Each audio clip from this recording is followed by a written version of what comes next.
કૃષ્ણ ભગવાને અશ્વત્થામાને શ્રાપ આપ્યો તો બ્રાહ્મણ થઈને આટલું મોટું કાવતરું તે કર્યું.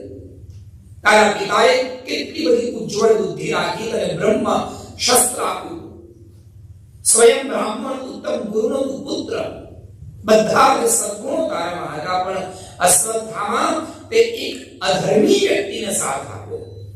સજ્જનો ધ્યાન આપજો, આપણી પાસે ગમે તેટલી સારી વસ્તુ હોય, ગમે તેટલી સારી બુદ્ધિ હોય, ગમે તેટલો સારો પૈસો હોય, ગમે તેટલું સારું ઘર હોય, પણ આ બધું જ વસ્તુમાં જો થોડુંક અધર્મ લાગી જાય તો એ જ વસ્તુ આપણો વિનાશ કરી નાખે. એક બ્રહ્મ હત્યાનું પાપ તને લાગશે. અને જે બ્રહ્માસ્ત્ર જેવું મહાન અસ્ત્ર તને આ સૃષ્ટિની રક્ષા માટે સોંપ્યું તારા પિતાએ, તે એક ગર્વ ઉપર છોડ્યું.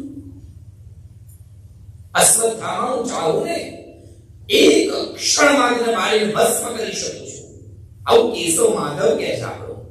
પણ ના અશ્વત્થામા, હું તને મારીશ નહીં, તને જીવતો રાખીશ. જા, તને શ્રાપ આપું છું કે આ દુનિયા જ્યાં સુધી રહેશે ત્યાં સુધી તું ચિરંજીવી બની જા, તું જીવતો રહે. તારા અંગે અંગના રૂવાડે તને તકલીફ પડશે, તને પીડા થશે, તારા કપાળ પરથી લોહી ક્યારે બંધ નહીં થાય, તને પલ પલ તારા કરેલા અપરાધોનો અનુભવ થશે. આવું ભગવાનને શ્રાપ આપે ત્યારે મુક્ત કરીને કાઢી મૂક્યો ત્યાંથી. પછી આ બધું સાંત્વના પાડી, દ્રૌપદીને સમજાવી, દ્રૌપદીનું મન શાંત કર્યું. મહાભારતનું યુદ્ધ પૂરું થયું, પાંડવોને પણ સાંત્વના આપી પ્રભુએ. પ્રભુ એક દિવસ સુધી રોકાયા છે પાંડવોની સાથે. આગળના બધા કર્મ થયા અને સવાર પડી એટલે પછી કૃષ્ણ ભગવાન કુંતી માતા પાસે જાય છે. બુઆ, ફોઈબા, લ્યો ત્યારે જય દ્વારકાધીશ. હવે આ યુદ્ધ પૂરું થયું ને મારે તો 16,108 છે. બોલો જય શ્રી કૃષ્ણ. આ બધી રાહ જોવે છે મારી.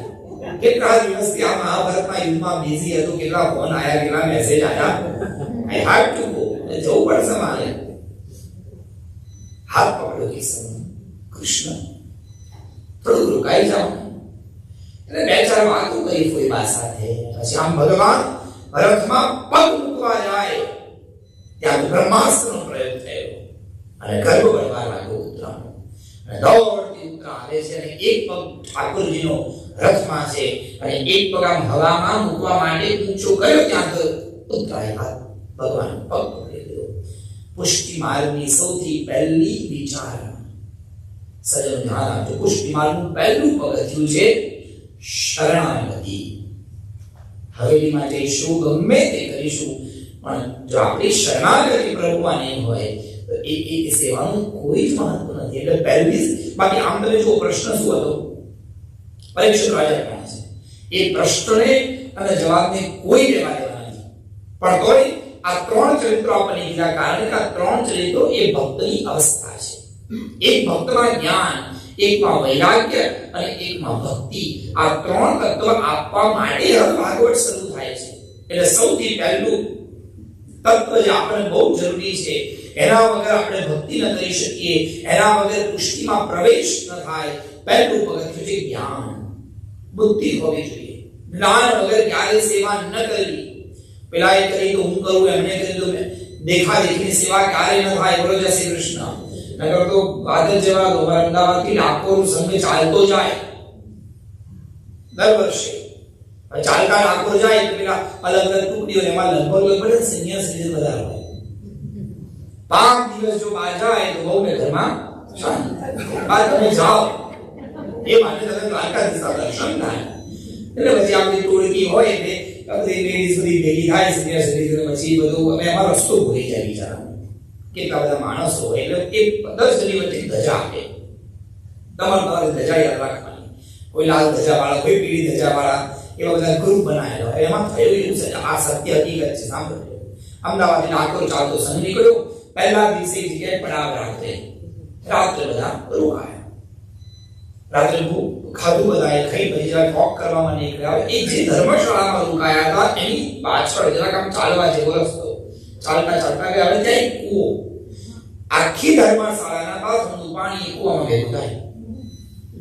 એક ટુકડી ત્યાં આમ વોક લેવા ગયા હતા, ચાલતા ચાલતા ધજા લઈને.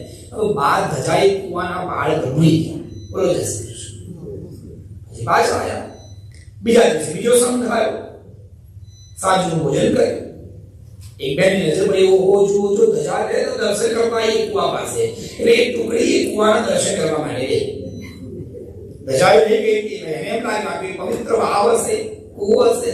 એટલે બધાએ કુવા પર પગે લાગ્યા. બે ચાર જણા જોઈ ગયા, બહુ સરસ કુવા, તો પવિત્ર કુવો કહેવાય. એમાં એ પાણી જોડી બે ચાર દિવેટો, કંકુ, ચોખા થેલીમાં હતા. એને કાઢ્યા, કુવાના પાળ ઉપર સાધ્યો કરી ચાંદલો કર્યો, પૂજા કરી. ત્રીજા બેન તો બહુ હોશિયાર, આપણે આવા પવિત્ર કુવો પરિક્રમા કરવી એટલે એને ચાર પરિક્રમા કરી. પાછો બીજો સંઘ આવ્યો, એને તેમ કે સાથીઓ, એને સાથીઓ કર્યો. એને આમ કરતા કરતા સાક્ષાત શરૂ થઈ ગયા. કુવાની પરિક્રમા શરૂ થઈ ગઈ. આખા ધર્મઠાના પાપનું પાણી જે કુવામાં ભેગું થાય, લોકો એની પરિક્રમા કરે, એમાં સાખ્યા કરે, એમાં દીવો કરે, એમાં બધું થાય.